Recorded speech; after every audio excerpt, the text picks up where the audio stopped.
If your life were a book and you were the author, how would you want your story to go? That's the question that changed my life forever. Growing up in the hot Las Vegas desert, all I wanted was to be free. I would daydream about traveling the world, living in a place where it snowed, and I would picture all of the stories that I would go on to tell. At the age of 19, the day after I graduated high school, I moved to a place where it snowed, and I became a massage therapist. With this job, all I needed were my hands and my massage table by my side, and I could go anywhere. For the first time in my life, I felt free, independent, and completely in control of my life. That is, until my life took a detour. I went home from work early one day with what I thought was the flu, and less than 24 hours later, I was in the hospital on life support with less than a 2% chance of living.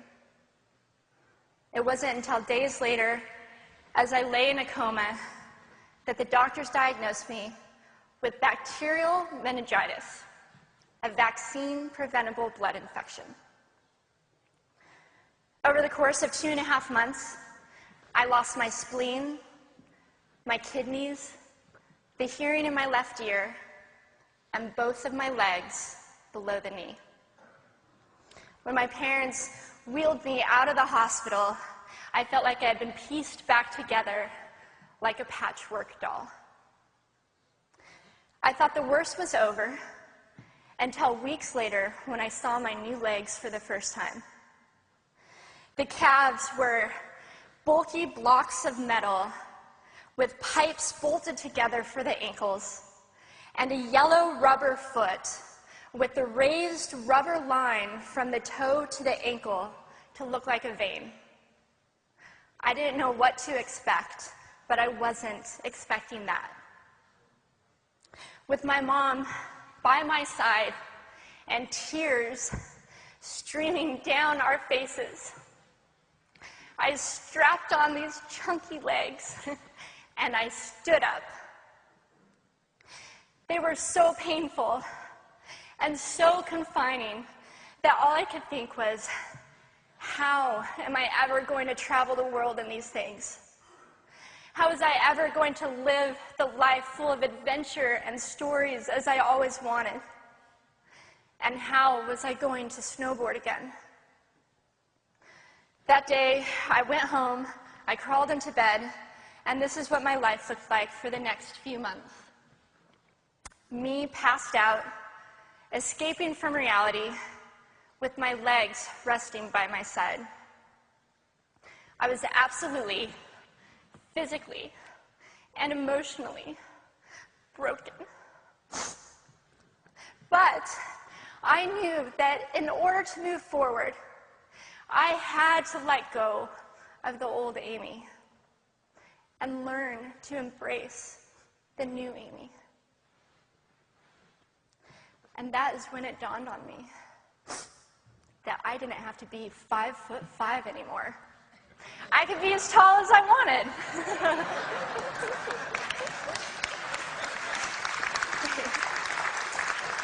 Or as short as I wanted, depending on who I was dating.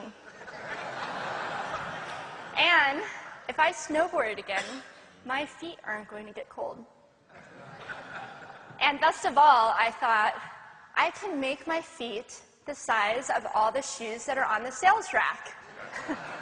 And I did. So there were benefits here. It was this moment that I asked myself that life-defining question.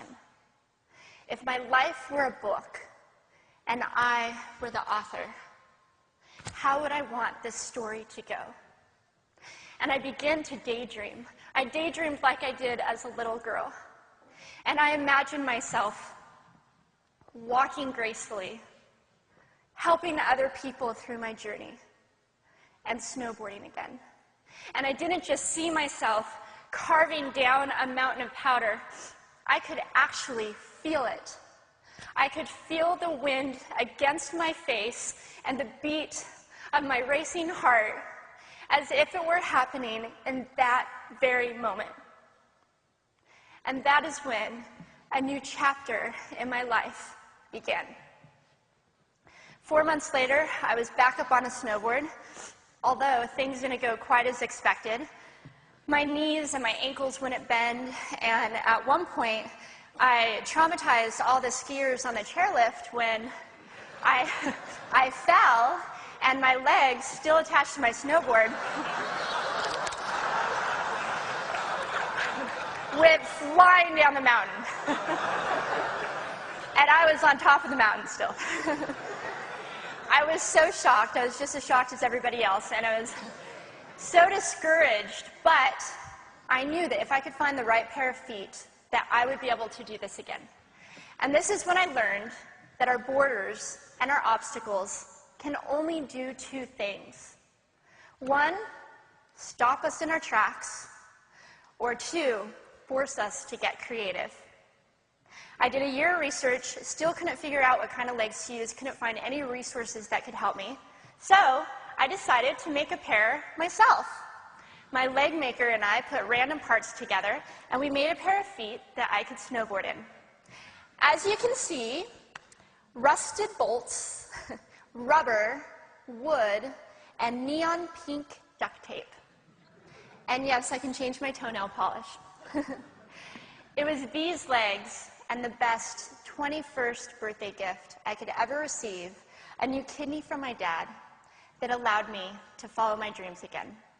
I started snowboarding, then I went back to work, then I went back to school, then in 2005 I co-founded a nonprofit organization for youth and young adults with physical disabilities so they could get involved with action sports. From there, I had the opportunity to go to South Africa, where I helped to put shoes on thousands of children's feet so they could attend school. And just this past February, I won 2 back-to-back World Cup gold medals.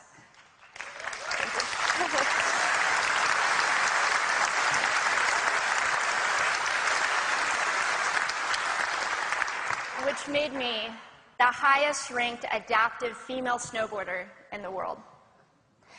11 years ago, when I lost my legs, I had no idea what to expect. But if you asked me today if I would ever want to change my situation, I would have to say no. Because my legs haven't disabled me. If anything, they've enabled me. They've forced me to rely on my imagination and to believe in the possibilities. And that's why I believe that our imaginations can be used as tools for breaking through borders. Because in our minds, we can do anything, and we can be anything. It's believing in those dreams and facing our fears head on that allows us to live our lives beyond our limits. And although today is about innovation without borders, I have to say that in my life, innovation has only been possible because of my borders.